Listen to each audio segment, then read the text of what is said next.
Yo! Video games.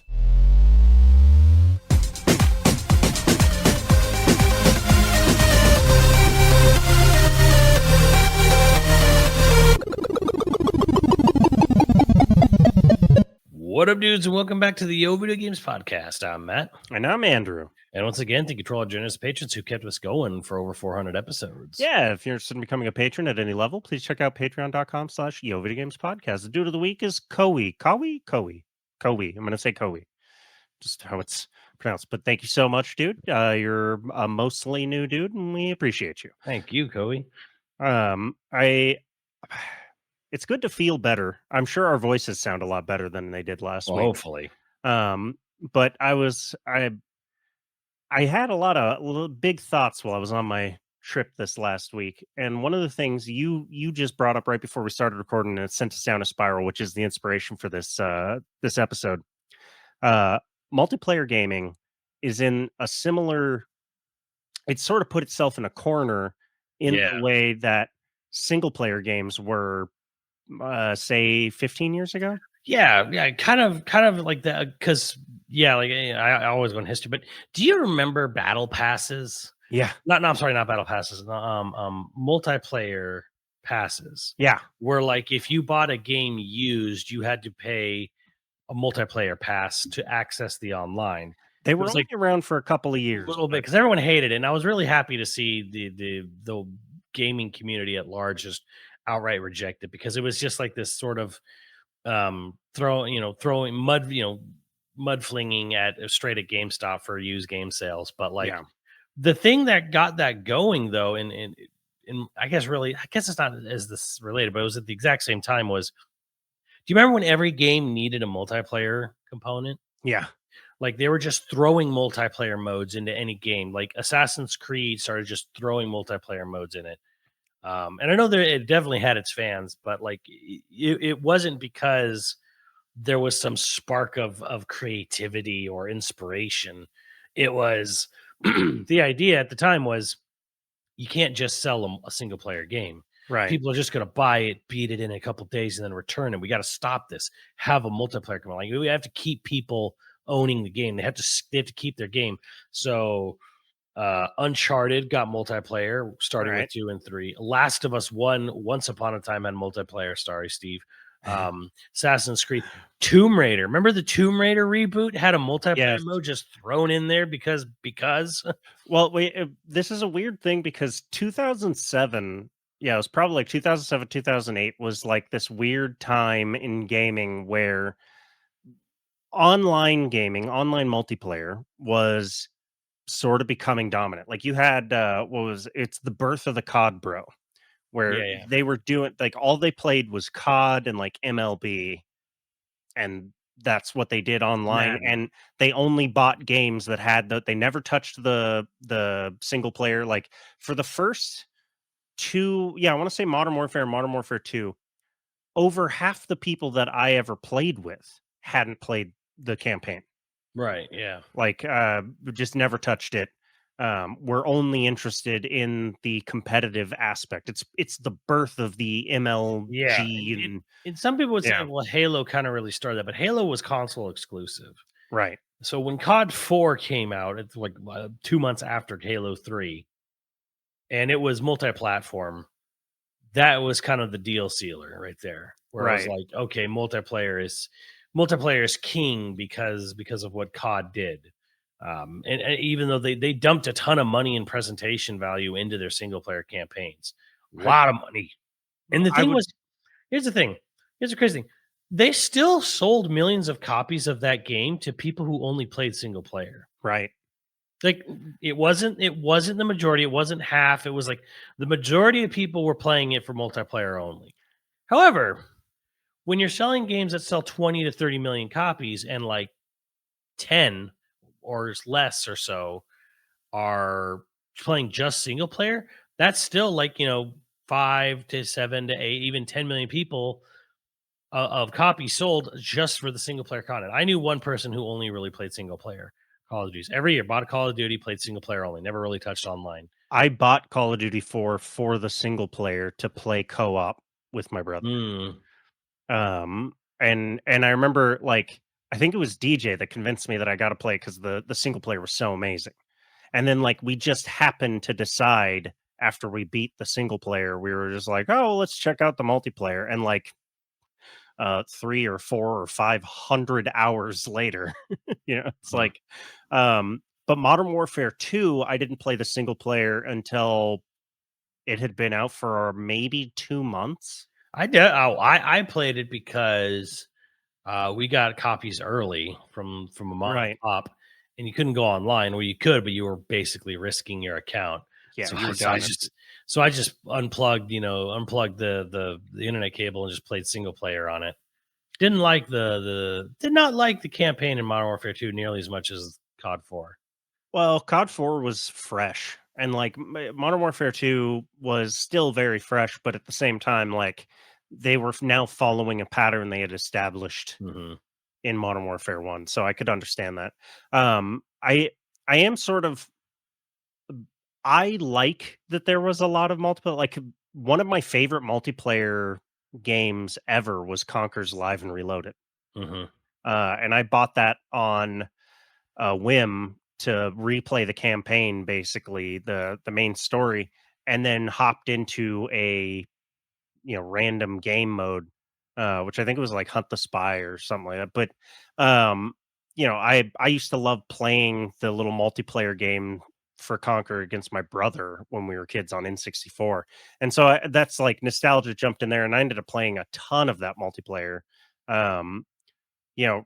Realistically, I think I ended up buying an original Xbox toward the end of its life purely because multiplayer was interesting to me. And up until that point, I hadn't really given a shit about it. But then when I saw like, there was a few really interesting multiplayer games. Yeah.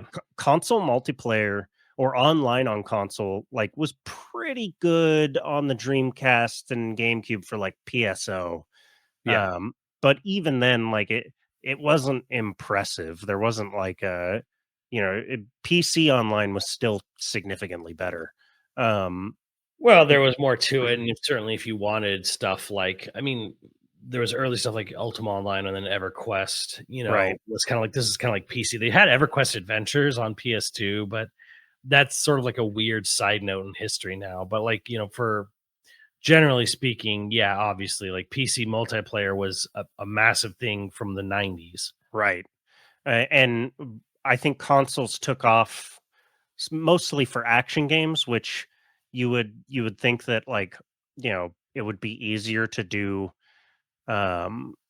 less strenuous because action games, there's a lot to track. I mean, it's not like now we would look at the numbers and be like, it's kind of silly that, an FPS was like taxing a server system. Right. But at the time, especially because consoles didn't have a lot of processing power in general. Yeah, I mean, online multiplayer really didn't take off until the mid to late 2000s, right? On console gaming, and it had been like at least a decade that PC was doing that stuff too. But yeah, it's been a weird road, anyways, to getting to where we are now, because there was this thought process by 2010: if you don't have multiplayer, you're an idiot. You don't have a game, yeah. Yeah, you don't have a game. Your game's not done. Your game's not complete. You need multiplayer. And then that kind of got a little bit of pushback because everyone could tell like how tacked on a lot of these multiplayer modes were. Sometimes they ended up being like really beloved. Like people really liked them. Again, apologies to Steve out there, buddy, but because like Last of Us 1 had a tacked on multiplayer. Now, people might take offense to it, say being, it's tacked on or whatever, but clearly Naughty Dog doesn't care about the multiplayer of Last of Us because they didn't even put it in their own remake. Right. So for them, it was kind of a neat thing. Maybe some like small team on the game came up with and did on their own, right? So, but the people who played it love it. Like people love Last of Us multiplayer. So much so it was going to get its own game, and then that didn't happen. Well, I think Naughty Dog especially doesn't like making multiplayer games in general. They like to make movie games now. Well, it's like they would. Their pattern used to be like we'd make 3 games, do a multiplayer. Make 3 crashes, do a kart racer. Make 3 Jack and Daxters, do like another kart racer, but slightly more twisted metal style kart racer for Jack X. And Some then it sort was of like party game, yeah. right, and then like Uncharted, they started doing multiplayer with Uncharted 2 because they kind of had to again, because multiplayer by Uncharted 2 in like 2009, like everyone was doing multiplayer. You have to have multiplayer added on there. And again, people really like Uncharted's multiplayer. Like it was not a thing that that was poorly received for Uncharted. But correct me if I'm wrong. I don't even think Uncharted 4 had multiplayer. I think they had dumped it by the time they got. No. I think it had because it got announced. We went to a PlayStation experience where they had a huge Uncharted. I think that was for Uncharted 4's multiplayer coming out. Because remember we played it and I think I got a grenade launcher and just annihilated shit, but I also I played for like 10 minutes. It does have a multiplayer mode. Yeah, you're right. Yeah. But it didn't take off the way I think they expected. Well, yeah, it was kind of one of those things where it's like I almost don't even remember if it had it or not. Because okay, you know what I'm thinking of? You know what I'm misremembering here? The Uncharted remaster of 1 through 3 dropped multiplayer. Right. On the PS4 when they did the remaster of Blue Point did the remaster of Uncharted 1, 2, 3. They dropped multiplayer from those versions of the game. So kind of like by the time we were coming into the mid 2010s, like the 2015 onward, and not that multiplayer didn't go anywhere, but you didn't just tack it on to everything. Like if it was a single player game and it was meant to be that, you didn't worry about it because Assassin's Creed basically stopped doing that, right? Remember when you would go to E3 and like the only way to actually play Assassin's Creed was just to play the multiplayer, there was like 2 years in a row. It's like, okay, well, we're not really getting the actual Assassin's Creed experience. It's just a bunch of assassins running around trying to stab each other.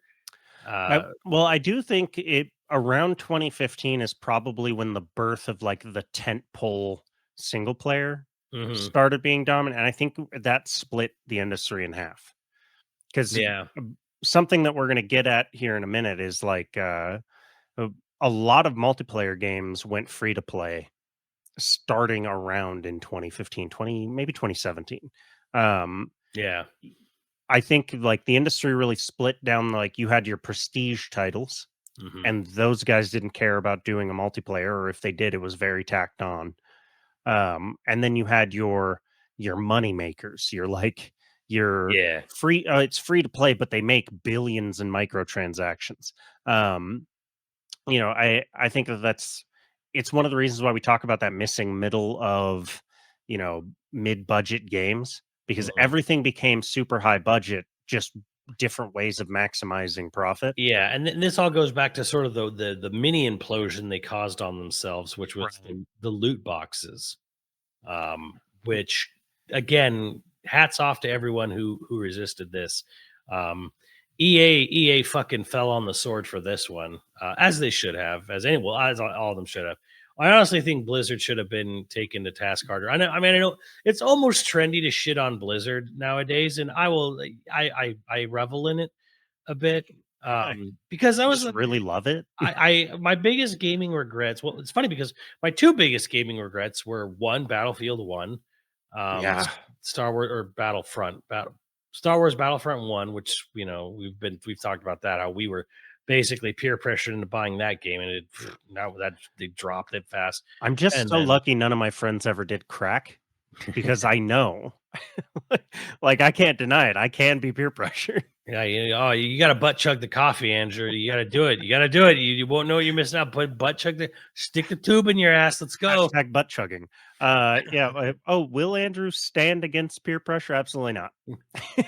And the other one is Overwatch 1, because I paid. If you remember, on PS4, you could not buy the $40 version of Overwatch that was available on PC. You had to buy this $60 version of Overwatch. Yeah, I played it in biggest gaming regret, because Overwatch 1, it's funny because people look back at Overwatch 1 with nostalgia, and it's like, yeah, do you remember how the loot boxes used to work? How you would get to a certain point or a certain level where it would take you like 3 days to get a loot box or something like that. And then they had to start giving you like one a day kind of thing. And I even don't then, because I didn't play it. I'm 1 for 2. Okay, 50-50 on whether Andrew gives into the peer so pressure. I'm a yeah, real so wild card. it's funny because this is still like a massive profitable. It's still profitable in the mobile space. It's still profitable, Yeah. in Asian territories. But America basically, and I remember getting an argument even with our friend, like really like getting into it. I'm like, they're like, this is a scam. This is gambling. Like, why? Like, I let me just buy the thing I want to buy. No, no, no, it's fine. No, it's not fine. It's not fine. It's stupid. They It's also like gambling, though. yeah. Like, Best of sell both me the worlds for them. sell me the product I want, and the funny thing is that we go back to that point. I think even Fortnite was doing loot boxes, and when they saw all they got pressured by people and stuff too, but I think they also saw what was happening with Star Wars and EA, and they were just like, you know what, FOMO. Right. FOMO, no more loot boxes, FOMO. And is FOMO predatory? Absolutely. But I feel it's a slightly nobler form of predatory where it's like, here's the thing, here's what it costs, here's the clock. It's a fire sale. It's a Kmart blue light. God, Right. I'm old. It's is it BS that they sort of pressure you into buy now? Yes, absolutely.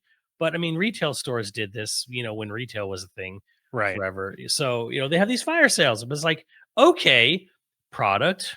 Now, the only thing I'll say this and say in Fortnite's case, what I think is stupid, and there's probably a legal reason. I can't imagine it, even for a shady as shit company like Epic, I can't imagine that Epic doesn't want to resell what are called battle pass characters.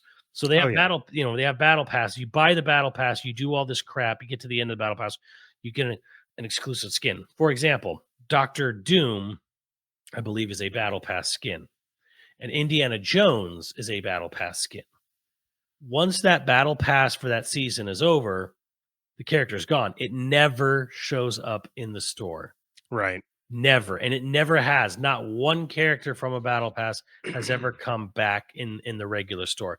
If a character was just put into the shop, like say, Ripley from Aliens or the Xenomorph or anything I own, like Han Solo or whatever, Hot Solo. Aloy even, they will disappear. The FOMOs buy it, you have 2 days, 3 days, whatever, and then it goes away. They will come back.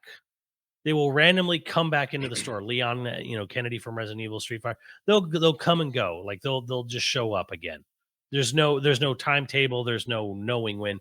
But if it was on the shop, it can show up back on the shop. If it was in a battle pass, you can only get it during that battle. So I had to do that first time for Korra, Legend of Korra. She's a battle pass. So RoboCop dude bought me the battle pass. And then I just once she went live, I ran and got it, because there's nothing that gives me more glee than, downing someone and then doing a rainbow emote, with Korra. Because, God, I hope I ruined some chud's day with that.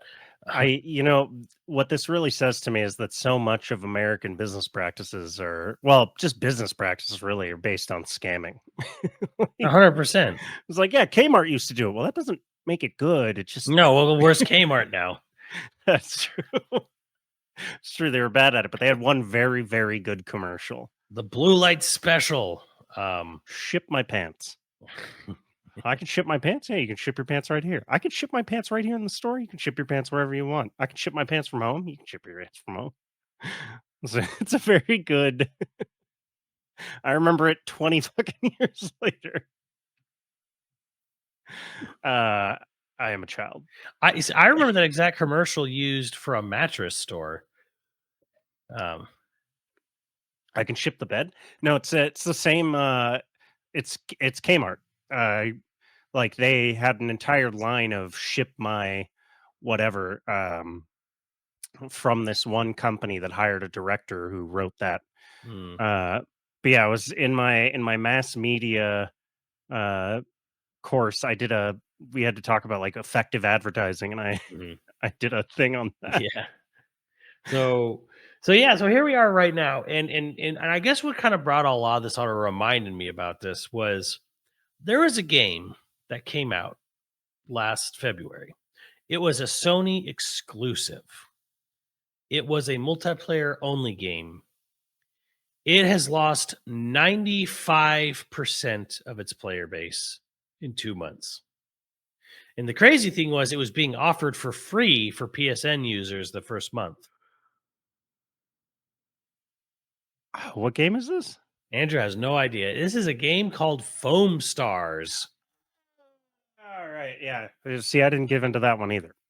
So Foam Stars, which was offered for free for PSN users. That's right.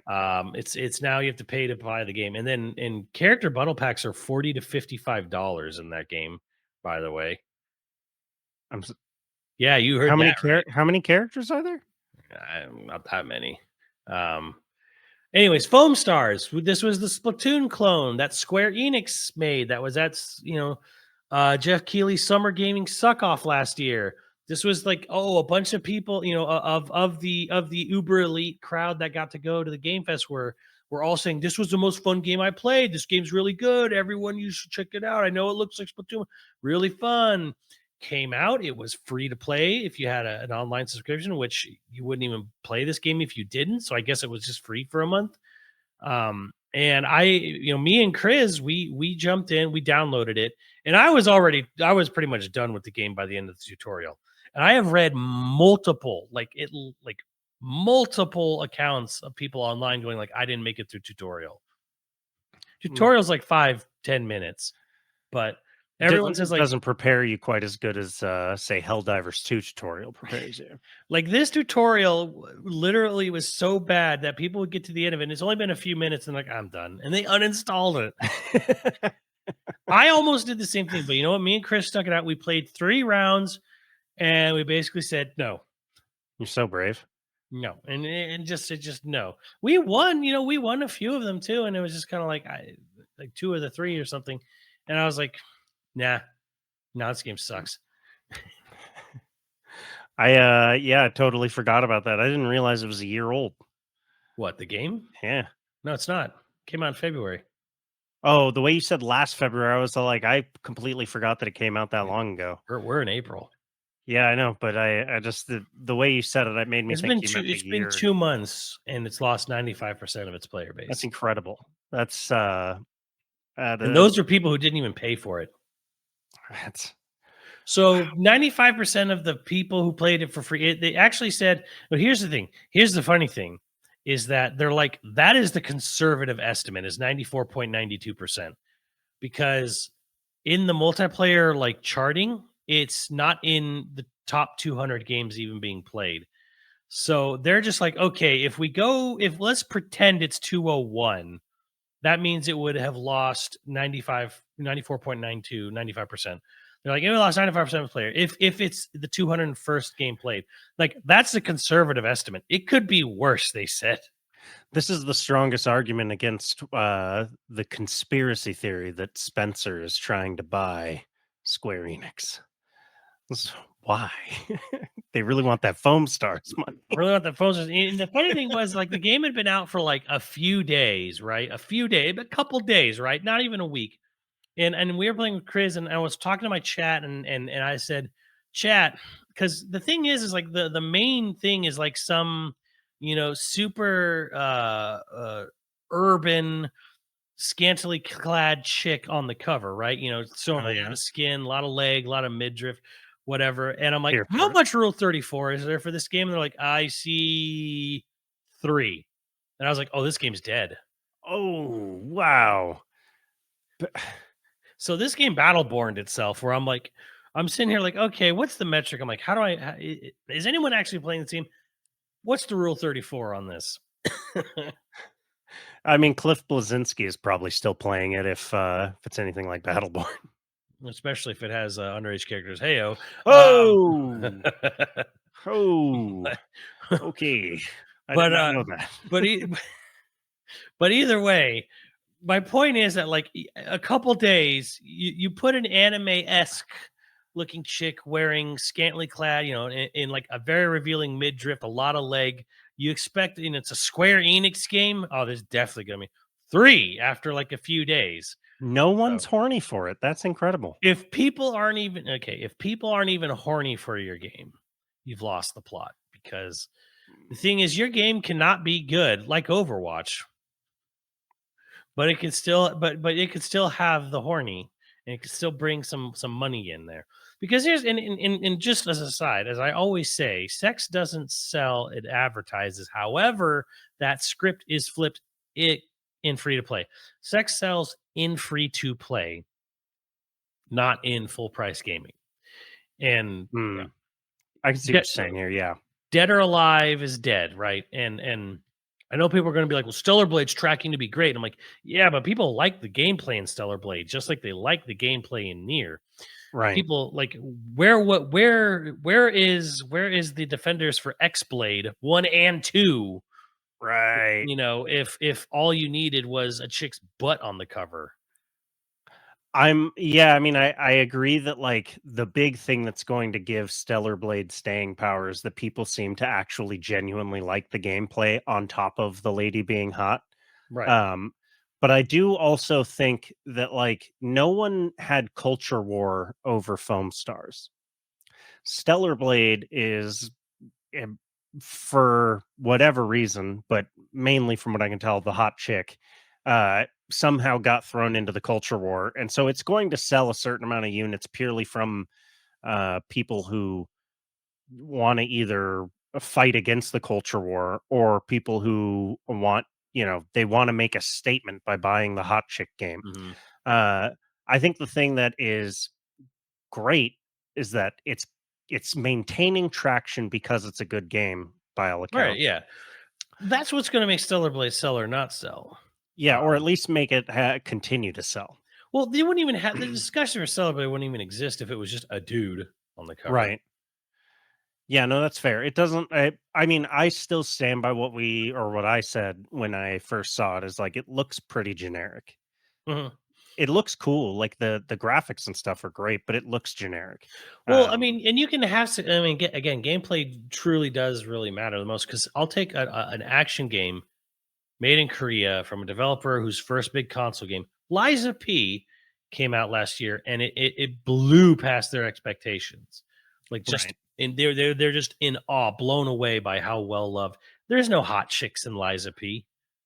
I mean, Someone will argue the shut up, but like we talked about Nier. I said the same thing about Nier Automata before I played it. Is like one of the reasons I didn't play it is I thought it looked kind of generic, and you convinced me to give it a shot, and I ended up liking it. because it's not. I mean, other than the butt, like Nier Automata is not much of a looker. Like, no, it's not. graphics-wise. It looks like a generic cheap action game. Yeah. Like I mean, it's a pretty game. It's not an ugly game, but it's not like I wouldn't blame anybody for looking at it and going like, yeah, like the graphics alone are like they're not going to win any awards or nothing. Like, yeah, and like the world is sort of empty in a lot of spots, yeah. and I'm not gonna sit here and pretend that I didn't say the same thing about Nier, and I could be wrong about Stellar Blade. Right.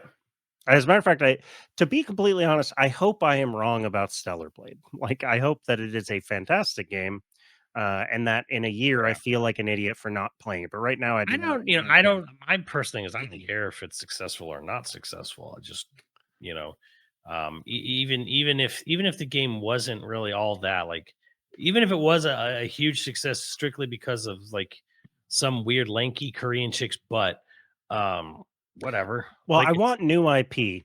That's why I want it to be a success. I want new IP to be more successful. I'm not going to lie to somebody and be like, "Oh, it looks fucking great," just because it's a new IP. But like, Foam I am rooting Stars for was a new IP, Andrew. yeah, Foam Stars was a new IP. sure was. And you let it die on the vine. I did. So why is Foam Stars dying? And I'm like, well, one, I because killed it's it. not, well, one, here's the thing. One, it's not fun to play, because the thing is, what else came out at the same time as Foam Stars and did cost money? Helldivers 2, Right. which is doing everything right. Now, Helldivers 2 is not a free to play. It is $40. If anything, it's sort of the oddball, but there's very few things in that game that you can buy microtransaction wise, and you literally can find the premium currency on the in the game. ground in the game. I I have to be honest, I dropped off of Helldivers 2 after about a week. I have But it probably also because feels I like did a the hard game. shit first. I don't Yeah, know. but it's all a game you could just come back to at any point. Right. Be like, yeah, I sure. I'm It not doesn't trying to feel shit on it. stressful. I just feel like I should be honest because while I did enjoy the game, like I did fall off. Like I'm not, I'm Mhm. not still actively You obsessive know, the about it. thing But about that game, though, is that what I liked about it is that it didn't feel like a game that I needed to be on all the time. It right. wasn't a game about FOMO. It wasn't a game about. It was just a game where it's just like you could just kind of come back and just if you want to shoot some bugs or shoot some automatons, and like Chat with friends. Yeah. friends, you could do that. It's not a game that like. It's funny because it actually has retained quite a bit of its player base. Yeah, Um, no, people still love it and it's still like they're adding stuff. Like I stopped playing just before I would have gotten mechs, and everybody's like, mhm. "Oh, if you would have gotten one more level and gotten mechs, like it would have rejuvenated the whole thing for you." And it's like, yeah, I totally get that. Maps are cool. I like them. I got to pilot one for a little bit. It's fun. I mean, it's a fun game. I like how there's because I also like how it's treated like a D&D campaign. You have a DM and he basically throws stuff at you, and then players over like he throws you an obstacle. The players overcome it. He changes and Right. pivots. What he's going to do from there. It's great. It's everything. It's everything a multiplayer game really should be. Honestly, like especially if it's a pay to play multiplayer because that's pretty much dead. Other than Helldivers 2, I think pay to play multiplayer is dead, and this is the corner multiplayer's put itself into where we honestly have exceptional free to play multiplayer We experiences, do. Yeah. and you only have time for so much anything in your life, right? So honestly, I'm at the point now where it's like, okay, well, if I just want to play multiplayer for a little bit, I'll just turn on Fortnite for a bit. And I've been playing Warzone. I've been trying to get back into Warzone because they brought Rebirth Island back, and they brought my Kong skin back, and they made it even yeetier because now when you punch someone or throw someone with Kong, they go into the sun. Um, Yeah, on everybody's screen or just yours? I think it's only on your screen. Everyone's. Oh no, people see the body flying Really? and they hear it too. That's amazing. So Yeah, I haven't gone back and played. I put so much time into that game and then now I just haven't played. the And problem is like it gets real sweaty in the nighttime hours. It gets real sweaty real fast. yeah. Yeah. Like to an absurd degree, and it's still the balance is still crap, and there's still a lot of like issues with it, but like it's this weird thing where it's like think of it now, just okay, summer's coming up, right? The formerly E3 time is coming up. It's coming upon us. What would excite you in multiplayer? What multiplayer game nowadays, in an era of Lethal Company, which I think that did cost money, but it's like cheap. It's like 20, Yes. 30 bucks. Dirt cheap. Um, Yeah. it's cheap. So you have like in the era of Lethal Company and then Content Warning now and Helldivers too, which these are all pay to play games, but are beloved or do it well. And then, but you have all this free to play stuff with Fortnite, Warzone, Call of Duty, Roblox, technically, I guess, in a certain fashion. All this other stuff. I think PUBG's still around, maybe. PUBG is still around. Yeah. It's really sort of tapered off though, where I don't know if it's growing anymore. Oh, I But it doubt is it very much, but it's still considered the grown-ups battle royale. sure. But It's for the real men. yeah, so they can play 2B and PUBG. I, I don't know. I haven't played it in a couple of years now, but I remember that being the vibe where like people would talk shit about like, oh, you should go play Call of Duty if you're gonna play like that. It's like, okay, I guess I will. But like where we are now in 2024, what does multiplayer have to do to excite you anymore? Honestly, but these days, the things that excited me about Helldivers, it had co-op. It was Mhm. there was a very like little learning curve. Hmm. You don't you don't have to play it 8 hours a day every day to be competitive in the game. Like for me personally, I don't have the time anymore. Like when you're a college student or younger, like you have a pretty significant amount of free time that you can kind of sink into this. Like it can kind of become your whole deal. And I'm not saying that's true for everybody, but it was for me, especially. Like I was very into shooters. I don't have that time now. So mostly I just get frustrated, especially if it's an issue of just like I don't know where the spawns are because I haven't played for as many hours as a lot of these guys, or like I don't know to look into this corner. Like as an example, like the more you play Warzone, the more you get a vibe for where people like to sit, or so you can turn a corner and to look in this corner because like 90% of the time that's where the guy's going to sit. And so 90% of the time they call you a fucking cheater because you just turn the corner and immediately you're shooting in that corner because that's where everyone sits. Yeah, map knowledge. Right. And it's really hard to get that without sinking in time. And I don't have that time anymore. So I don't blame the game particularly. But for me, it's like Helldivers is the type of game that will excite me, where I don't have to know every nook and cranny of a map. Although players have sort of found a way to like shit on people who don't have that map knowledge. They just kick you now. But I think that would do it. I still really like the battle royale genre or template. I really do like that. I just feel like Call of Duty has by marrying Call of Duty rush tactics gameplay into battle royale, uh, especially with like the guns and the unbalanced way, like it feels a little bit like loadouts ruin battle royale. I agree. And so I'm on the. I do not like loadouts. I play Call of Duty, but I do not like the loadout system. well, I like it when I have mine. But I think if you're going to have a battle royale come out, I don't think you should have loadouts. I think Call of Duty's mindset on that is that it forces you to keep playing the game. Like it puts this grind in front of you, which keeps you stuck on their game. Right, where you have to constantly, They don't want you to come in, buy a character, play it for a night, and then like fuck off for a month or whatever. Right. I like, again, I understand the reasons for what they do and stuff, and like I'm not mad that Call of Duty does what it does because I enjoy Call of Duty playing it and stuff. But if I don't have the amount of time to play it to be good at it, I get frustrated because I'm competitive by nature. Like I want to win. And if we're going to play together, you should want to win too. And like I don't get bitchy about it. Like I'm not going to sit there and yell at you about a game. But like if you clearly don't care about winning and don't want to play to win, then I don't want to play the game. What's interesting about winning it is the point. Is that like what I really enjoy is when strategy and communication can actually win a match. Which maybe this is a bit of a good way to segue because you and I are going to be checking out a game called Gray Zone Warfare. Right. Very much supposed to be on the realistic side. It's very much about strategy and just it's a PvEVP, player versus other players versus enemy. So it's sort of like faction based. And they want to discourage player on player conflict because conflict is supposed to be so harsh. Right. I think you're going to have a shitload of griefing in that game. That's entirely my plan.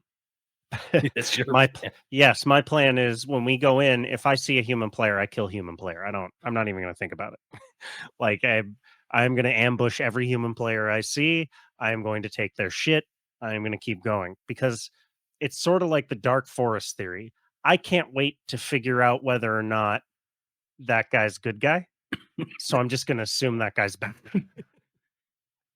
I see you. I don't care what you say. I'm going to kill you. Well, the thing is that I die.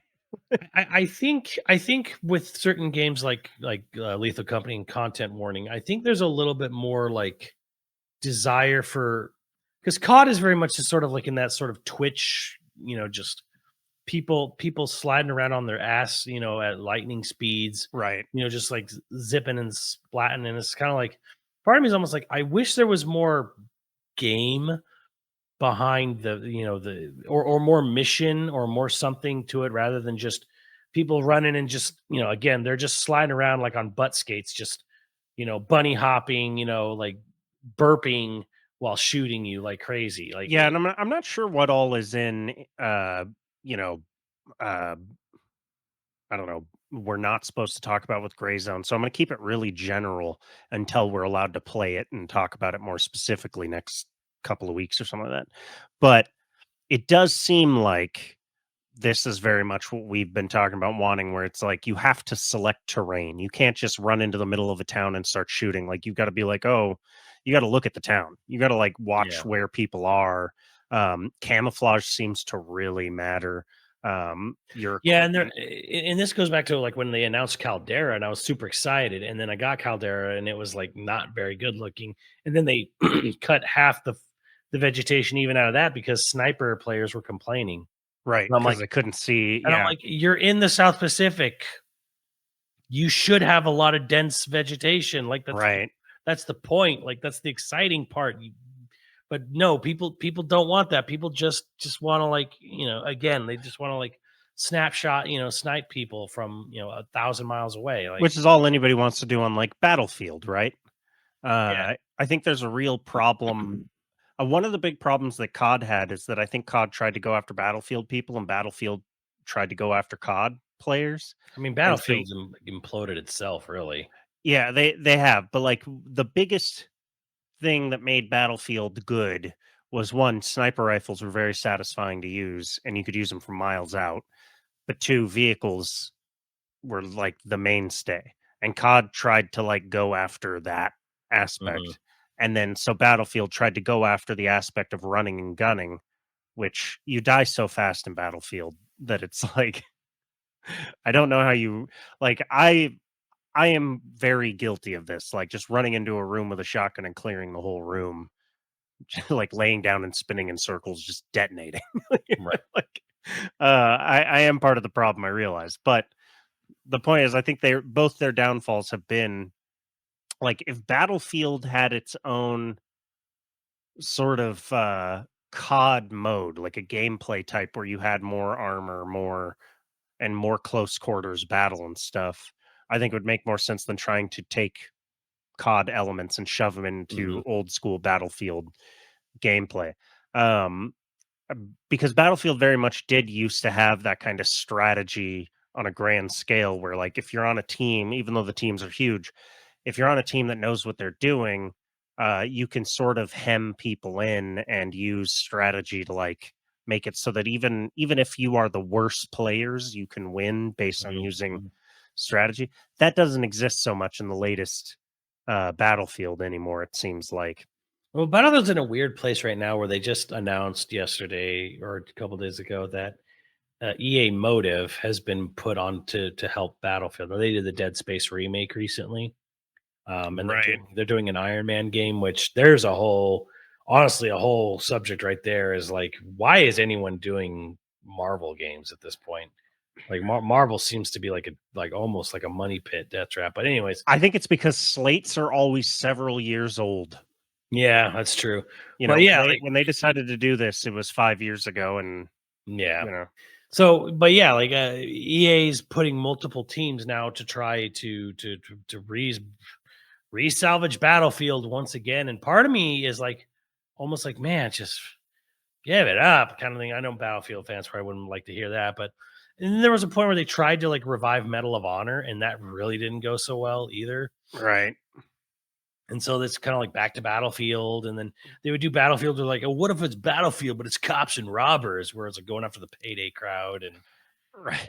uh, Well, okay. So here's my thing where I talk about like we're on Battlefield 7.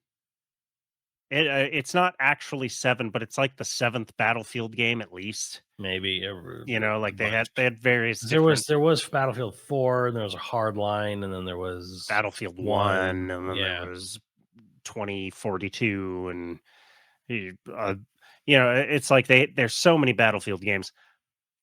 I am. Oh, and there was like Bad Company 1, Bad Company 2. The Bad Companies are the best Battlefield games. I'm sorry, suck it. Everything I've ever heard is Bad Company 2 is the best. Bad Company 2 is fantastic. Look, nothing will ever beat being in a completely wasted town.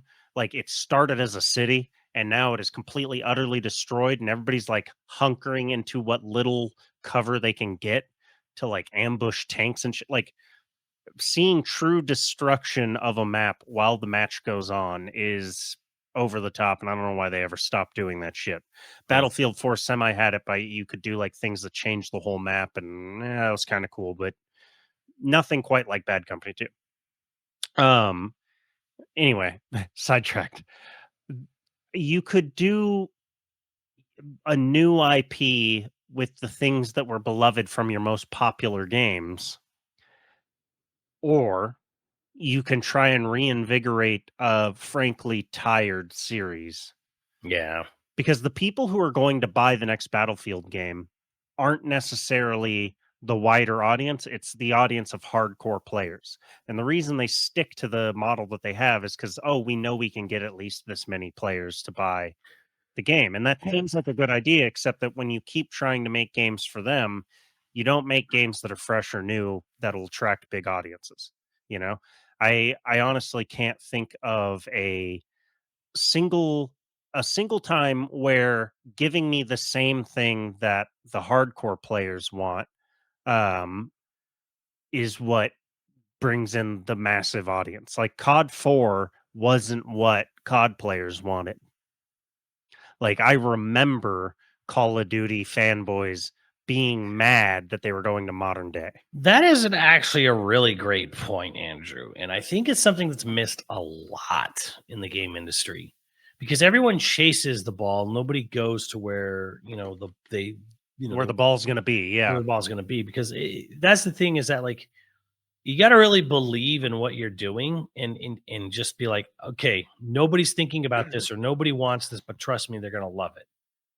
You can't just sit there and be like, they did that. We got to do that because there's that Marvel Rivals game that's coming out, and the people who did work on it, early on and didn't, like freelance artists or whatever were coming out, and this is kind of like that whole game sounds like a disaster of just the minute something gets popular on the internet, the company, the parent NetEase would come down, put that in, do this, add something like Right. this. Oh, this is really popular. Put that in. Like absolutely no originality to it whatsoever. I think it also comes from the fact that like a lot of executives in the game industry, well, any creative industry really, but a lot of the executives that are making decisions on these games, like at the top end, are people that haven't been in the industry. Now, I'm not even saying as devs. I'm saying as like people who have not been in the industry don't understand games in general. Like Reggie has that quote that is very popular where he talks about the first thing he did when he got hired at Nintendo is he played all the Nintendo games he could get, like especially the big hits, to understand kind of where Nintendo's at, what they do, what they make. Yeah. That's rare. They don't. Not every executive that's making a decision is doing that. They see the dollar signs and they're all like, "Well, our game can have that too." Uh, whatever their game is, it doesn't matter what their game is. Our game can do it. I think the one thing that's one of the biggest things from the dawn of video gaming ever, it's still not understood, is that gamers don't like repetition that much. They don't like copycats. They like a copycat in a sense where if it's something that was really well liked but has been gone for a while, they can latch on to it, something like We that. love nostalgia. We do. I mean, we do, but like nobody like it. The only and the only instances where like, okay, these games kind of successful is something like a Metroidvania, maybe a Mega Man. Why? Right. Because they just don't make they literally don't make Metroids that often. They don't really make Castlevanias. They don't make Mega Mans anymore. I don't know why. They literally don't make those games. So everyone else has to pick up the slack. Those are like instances where like people will play and love copycat games, but like when it comes to shooters, like it's not like Battlefield hasn't been successful. It has had some success, but it has never come close to the success of COD because people have COD. when we're talking about a product that like you either need to invest $60 to $70 a pop, or you need to invest 100 hours to be good at. I'm not going to double down on that with the exact same thing. I'm not going to spend another 70 for the same Right. thing. I'm not going to spend another 100 hours for the same thing at the same time and with someone else's brand on it. Yeah, I do think that that's something that has definitely hit me as I've gotten older. Is like I'm not willing to invest the time to be good at two different things, two Yeah. different games. Like having, especially like I have friends that I play with online who are in college now Yeah. and are like, they'll be like, oh, we're gonna hop over and we're gonna like, what was he talking about? Um, well, this is a good example. He pours like hours into Tekken, loves Tekken, Yeah. playing the shit out of Tekken, but then he also will pour several hours a day into COD. So he has, let's say, roughly 8 hours of free time a day, like true free Mhm. time, not driving to and from. Like he's got 8 hours a day and he's putting 4 hours a day into each of those games. Whereas, like, I might have 3 hours, 3 hours of truly free time. I'm going to put that into one game to be good at it. Like, I'm not going to be able to go, Well, here's the thing too, is that like that's two different genres. That's fighting and right. first Yeah. person, And it right? does the same thing with like Battlefield. But He'll do even in Battlefield. first, even first person though, like Call of Duty, like Warzone, doesn't play a thing like Fortnite. I mean, hell, they're third in first person, and Right. then Apex is different too because that's a trios only, and it's got hero mentality cooldown stuff, right? So it like mixes like all three those three games, which are probably the three most biggest BRs right now, Fortnite, Warzone, and Apex Legends. They're all very unique from each other. They all like one Fortnite is third person, but like again, like Apex does the whole hero select a hero. The hero has cooldowns, unique special moves. Right. There's not a lot of crossover in their player base. Right. Not a ton. And even if people do cross over, they're crossing over because they're different experiences and they get different Right. stuff out of it. The whole loadout crap and COD, which you either love or you hate it. But like I feel like EA is so stupid right now, honestly. Like to really try to like dig up this, revive this corpse of Battlefield again, and I'm like, just make another fucking Titanfall. Like, doesn't have Yeah. to be a BR. You have your BR, but it's like they can Titanfall 3, and then they were trying to make Titanfall Legends, and then they can Titanfall Legends, and part of me is just kind of like, why, why Well, don't you just make another Titanfall because people like that, because I people think want that, but no, we're a life is a circle. Because they're all in a corner. They have to like multiplayer is viewed as the way to make continuously all of the money. And so they're right. trying to get every bit of your attention with multiplayer. And so I don't think EA even thinks about like a Titanfall again because Well, there's Titanfall, while good and the multiplayer was pretty good, the main story was what was good. they're And so EA isn't in the stupid though. business But of think doing about this. something. Like, think about this, right? You have, what the multiplayer pretty much doesn't really, other than weird cases, you don't pay for multiplayer. Most of the time, it's free to play. Free to play is Right. kind of like dominating multiplayer right now. Not entirely, but it's there, right? And it's like, okay, so again, and like I said, people don't like loot boxes, but you FOMO. You have all these possible things for mechs. You can have Right. so many different types of Titans that you could buy on the store. You could start getting collaborations with some of like crazy good like artists for mech designers, both in the West and then even Japan, right? Like, all right, you're gonna you have 11,000 Gundam models Right. that you could throw on a store for Titanfall. Can you imagine playing a Titanfall 3 and someone calls in their Titan and it's a goddamn Gundam? Yeah. Yeah. Like, No, pulls out his laser sword thing, and it's kind of like you're so dumb now. Like that, you're not seeing that, and that's on top of like Apex already shows that you have hero specific characters, right? And it's like, all right, just start throwing, slapping some booty cheeks on them or whatever, like Overwatch, and then some Gundams, and you've hit 2 markets right there. But all the mecha, all the mech weebs and all the horny weebs, like, but no, EA's like, we got to revive Battlefield again. Why? Yeah, I've never really understood why EA was so anti-mechs in their Titanfall BR. Like it probably doesn't have a place in like a normal match, but having a match where everyone can, like a loadout, can call in their, their mech or whatever. I mean, It would just be kind of doing a loadout system from Warzone would be an interesting way to handle the mechs in, say, a BR, because, like, okay, you have to loot a bunch of cash, you know, on the map, and then you right. call in your mech, and if your mech gets blowed up, well, it's gone. You have to literally earn that cash again, go to a buy station, call in a mech again. So it wouldn't be just because, in the original Titanfall, people spawned in mechs pretty easily, but I'm saying, like, Yeah. in a BR style, like a loadout setting, it'd be a little rarer to get a Titan. And like, once it's gone, when you come back into the match, you don't have your Titan. Right. And end game final circle is just 10 Titans screaming at each other. That's pretty, and one dude jumping around like a tick. And that's why you have all these airstreaks. You start calling in airstreaks that are maybe cheaper than a Titan. Yeah. So, like, and they're a Titan, they're super big. They can't avoid, like Hammer of Dawns and carpet bombs as well. So, like, no, I agree. I think it's a really interesting idea. I don't know why they don't do it.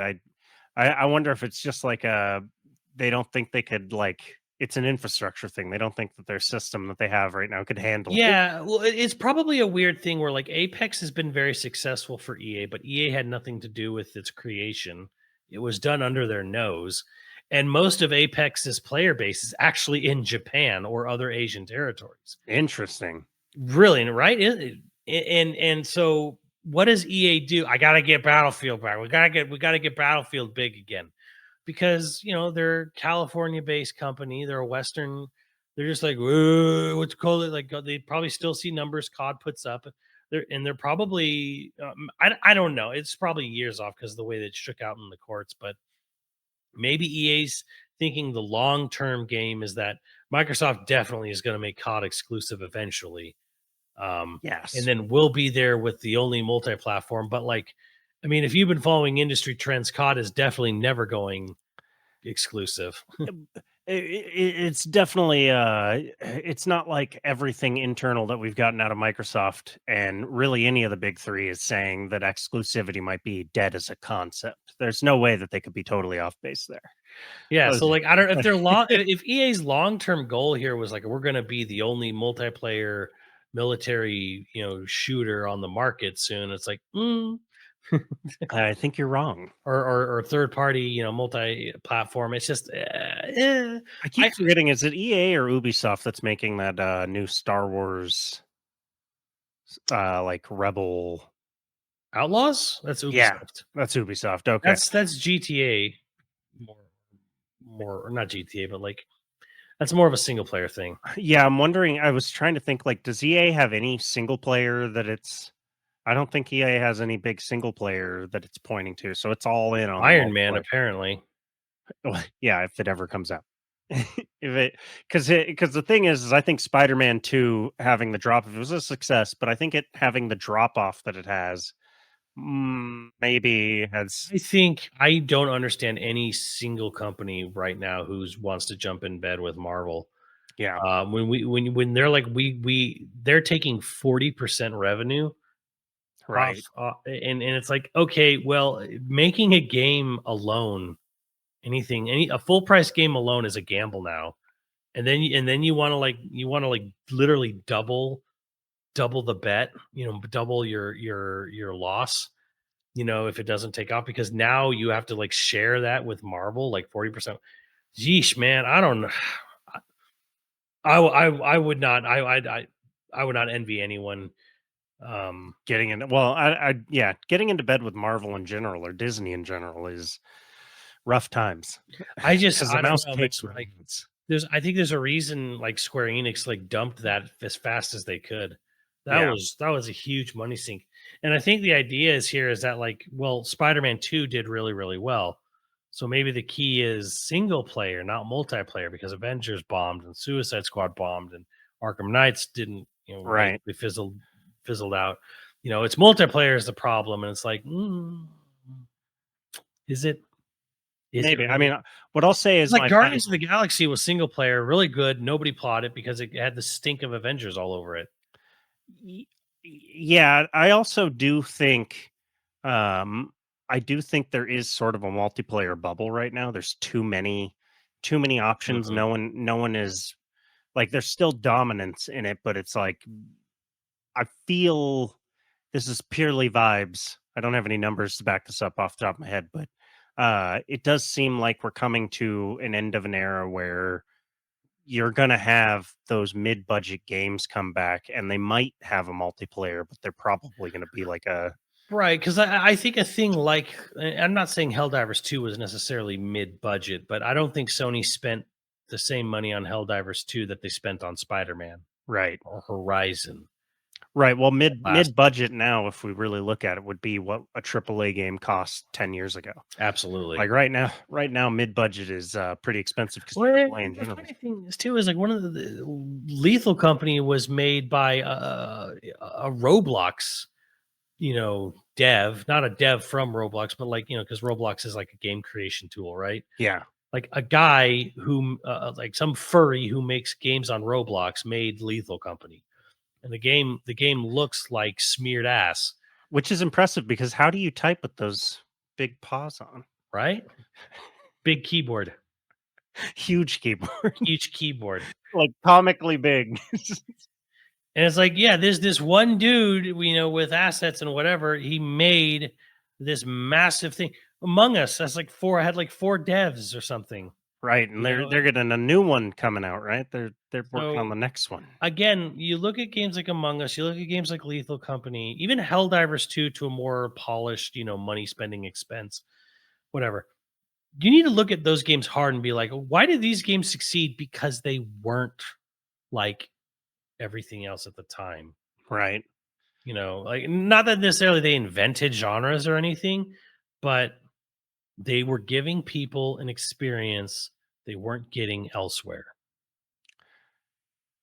Yeah, I mean when you're talking about timelines like now where it's 5 years out, it's very hard to because Helldivers 2 took 7 years or something Something like like that to that. make. Yeah.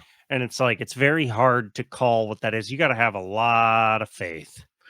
Yeah, like Helldivers 2 is very lucky that it blew up the way it did. It really Yeah. is. But like it also was a game that like stuck to its guns, didn't expand its studio, didn't balloon itself didn't change engines or anything, ran on an old defunct engine, Right. was a smaller dev, didn't expand, didn't blow them, didn't try to bite off more than they could chew, just basically made what they made before in third person instead of overhead, and it's blown up for them. That's a really good takeaway because that's why that game, and again, that game is a success because no one was doing a co-op only, like fiercely anti-competitive, anti-toxic style of multiplayer game. Right. And that's and again, it was a unique experience. Foam Stars was just fucking Splatoon. But it's Done. not Splatoon, but it looks exactly like Splatoon. Yeah, And no. it used AI art for things you could buy in the game on top of everything else. I know I didn't mention that, but they used AI art instead of actually having humans design stuff in the game. For some parts of the game. So it's like, why are we chasing like the whole idea, like Square or Sony, because they made it exclusive, was like Splatoon is really successful, especially in Japan. We need a Splatoon. No, you don't need a Splatoon, Sony.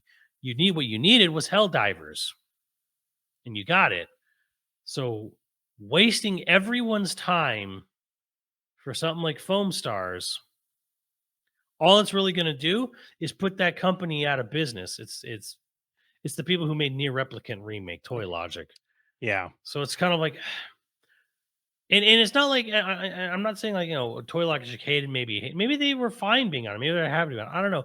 The point is that like it's a made to order. It was a fucking McDonald's burger. Make me a cheeseburger. Make me a Big Mac. I want to. It's just it's Sony going to Burger King and asking them to give me a Big Mac. Just make me the same thing as the other guy has. Because I don't want to go. Because I don't want to go over to the other guy's store. Although, you don't want to fuck around with the people at like fast food restaurants right now because we got ladies pulling guns on people. Oh, what? Yeah. Yeah. All right. Let's end the episode on this. Some guy got into an altercation with a lady working at a drive thru. So she pulled a 22 out and started shooting at him and his family while he drove away. So I have no idea the context. I have no idea. Like, personally, I think there's no way to be in the right shooting at a dude in his car and his family. I mean, don't get me wrong. They put up with so much crap. They do. They do. But I don't know if it's pull a gun out and start shooting. Where was this? I mean, somewhere in America. But it was like a McDonald's drive-through. America. So you got to be careful. America. On that note, though, we Yeah. do have. Well, yeah. Do you want to round it up with a final? I don't know. Okay, so I guess for a guy bringing it back, is there anything multiplayer wise you'd like to see that would excite you at this point that doesn't exist? That doesn't exist? No, honestly, I don't even know what I'd want from a multiplayer game. Again, we are spoiled for choice in a sense. Like there is a ton of multiplayer games out there. A lot of it is samey, but I do think that I would like maybe a return of like a battle royale, more to like away from the COD system of battle royale. Everything now is like, yeah, pure BR, which honestly is a bit of a rarity now. It is super rare. I am very excited about Gray Zone Warfare because it's not battle royale, but it is like a targeted. You have an objective that isn't just griefing people. Yes, we're going to grief the fuck out of people, and that's going to happen because humans are bullshit. But the idea is that like it's now a shooter where you have to like take into account teamwork. You have to like you can't one man army everything, which is another thing about BR and COD generally that is a selling point for them. Mm-hmm. But I am sort of over it. I want to do teamwork, which is why Helldivers is so fun because you can't one man army it, or if you pull it off, it's amazing. I mean, it is like 1 in a million type shit. Yeah. So I think right now my most exciting, in terms of multiplayer is like I am waiting to see what this beta is like. Yeah. I am waiting to see like, is this going to be the thing that like I want to put my free time into? Yeah. And for me, I guess we hadn't talked about it at all, but like again, Monster Hunter does it really well right now. But I would like to have a more simple return to PSO, and not New Genesis, because New Genesis is like is closer to an MMO. But I would like a sort of squad based, area by area. Because yes, original PSO was literally just Diablo, 3D Diablo in space. And I don't want Diablo. I like it. Well, Diablo's fine, but like, I don't want to look at Diablo. I would like to see something like PSO come back where it is a little bit more streamlined, a little bit not. It's funny because I'm usually all about them big open environments, but I would like to just see something where it's just 4 people. You go into like these zones, and it's like zone 1, 2, 3, or like zone 1, 1, 1, 2, 1, 3, boss, zone 2, 1, 2, 2, 2, 3, boss, right? Right. Forest, caves, ruins, mines, the way Phantasy Star Online original ones. I would actually like to see just a simple and not not procedurally, not entirely procedurally generated either. I would like to see like real thought process put into each area of the maps. I would like really well designed maps, and then like you can maybe scramble it up a little bit like PSO did, but like some maps are like always consistent, and some maps they can kind of shift rooms Right. a little bit, but like something on that level where it's like, because procedurally generated means like, you're going to see, 30 different versions of the same box square room. And I'm like, I don't want that. I like, I would like to see something like generally like PSO, something that's very community driven, has a lot of like excitement around it. Cause Monster Hunter is kind of that, but I'd also like to see something more like Diablo esque. Um, that Fantasy Star Online 1 originally was. I would really like to see that. I'd like to see it come back.